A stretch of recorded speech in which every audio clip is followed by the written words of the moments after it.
Anizar, seorang pedagang di Mall Mega Bekasi yang terdampak banjir hanya dapat mengevakuasi setengah barang dagangannya. Dari 4 kios pakaian Anizar dan anaknya, masing-masing hanya 50% barang yang bisa diselamatkan. Wanita berusia 58 tahun itu bercerita, saat itu banjir menyerbu mal tersebut secara tiba-tiba tanpa adanya peringatan apapun sebelumnya. Saat itu ia juga sempat mendengar suara besar.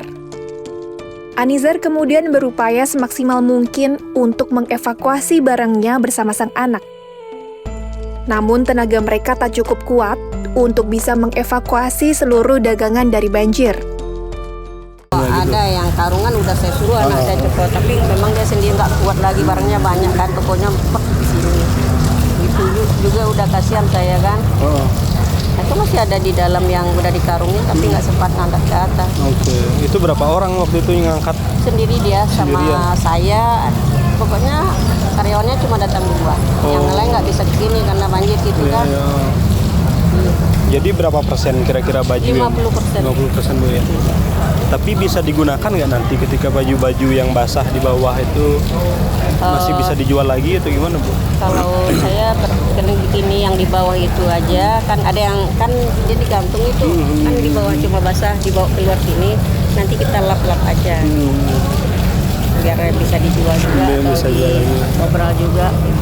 Kerugian yang didapat Anizar pun tidak sedikit. Atas kejadian itu, ia dan anaknya menelan kerugian sekitar 300 juta hingga 400 juta rupiah. Belum lagi Anizar tidak mengetahui apakah barang-barang yang terendam banjir masih dapat dijual atau tidak. Sebelumnya, Mall Mega Bekasi Hypermall diterjang banjir yang cukup parah pada Selasa 4 Maret 2025. Bencana itu mengakibatkan lahan parkir kendaraan terendam air hingga ketinggian sekitar 100 cm. Kondisi semakin parah pada sore hari dengan lantai dasar mal yang sepenuhnya tertutup air keruh. Berbagai barang seperti stand makanan, lemari, manekin, dan tong sampah terlihat mengapung di tengah banjir. Sementara di lahan parkir, para pedagang tampak berupaya mengevakuasi barang dagangan mereka. Ada pula yang menyewa truk untuk mengangkut barang-barang dagangan mereka yang sudah basah terendam banjir. Berdasarkan laporan terkini Rabu 5 Maret 2025 pagi, banjir yang melanda Mega Bekasi Hypermall mulai surut. Mobil-mobil yang sebelumnya sepenuhnya terendam, kini mulai terlihat sebagian.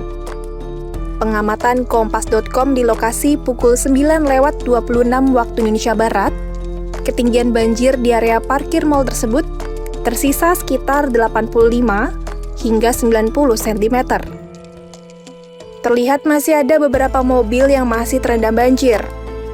Sedangkan 2 motor yang hampir terendam seluruhnya, hanya bagian setang yang tampak di permukaan. Barang-barang milik pedagang yang sebelumnya terendam juga mulai terlihat di permukaan. Barang-barang tersebut hanyut dari dalam mal hingga ke area parkiran. Sampah-sampah yang terbawa banjir juga terlihat di lokasi.